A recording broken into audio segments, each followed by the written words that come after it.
మీ MLA అభ్యర్థిగా scene నిలబెడతా ఉన్నాడు. మీ అందరికీ తెలిసిన వాడు సీను. ఎలాంటి వాడు సీను?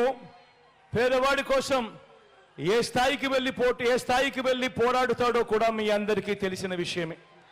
మీ అందరికీ నేను హామీ ఇస్తా ఉన్నా, ఒక్కసారి మార్చండి.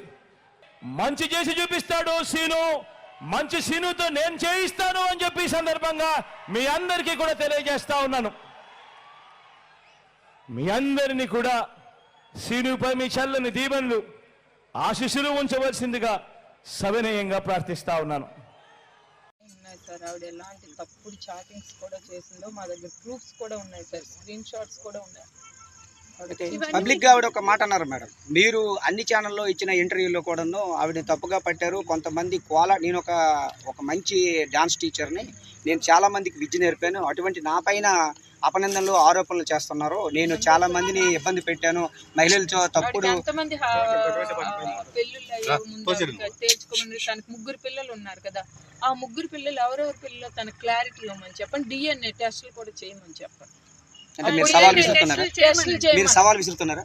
DNA టెస్టులు తన పిల్లలు ఎవరితో పుట్టారు అనేది, దాని క్యారెక్టర్ ఎలాంటిది అనేది మేము బ్లేమ్ చేయడం కాదు, టెస్టులు చేయమనండి. టెస్టులు చేస్తే రిజల్ట్ వస్తుంది కదా. మేము ఏ వ్యక్తి పేర్లు చెప్పం బయటికి. మేము ఏ వ్యక్తి పేర్లు చెప్తే వాళ్ళ ఫ్యామిలీని తప్పుపడిన వాళ్ళు మోసం. ఈమె క్యారెక్టర్ కోసమే నేను ఏ విషయాలు, ఎందుకంటే నా ఫ్యామిలీలో నా పిల్లల జీవితాల్లో మాకు ఇబ్బంది పెట్టింది కాబట్టి. లేకపోతే ఎంతో మంది ఎవరో వెళ్తుంటారు పోతుంటారు, మాకు రోడ్ల మీద వెళ్ళటి. ఆవిడ కూడా ఒక ఉన్నతమైన కుటుంబము, ఒక న్యాయ వ్యవస్థకు సంబంధించిన కుటుంబంతో నా యొక్క బంధం ఉందని కూడా అంటుంది కదా. మరి న్యాయ వ్యవస్థకి సంబంధించిన కుటుంబం నుంచి వస్తే ఇవే చేసేదండి. అంటే వేరే వాళ్ళ లైఫ్ లోకి వచ్చి వేరే వాళ్ళ లైఫ్ ని చెడగొట్టేసి. మేడం చివరిగా మీరు ఏం కోరుకుంటున్నారు? మా ఇళ్లలో ఇలాంటి ఇల్లీగల్ అఫైర్స్ అనేవి మేము ఊరుకోమండి. మేము పొలిటికల్ లీడర్స్ గా మాకు ఒక రిప్యుటేషన్ పద్ధతి పాడు ఉందండి.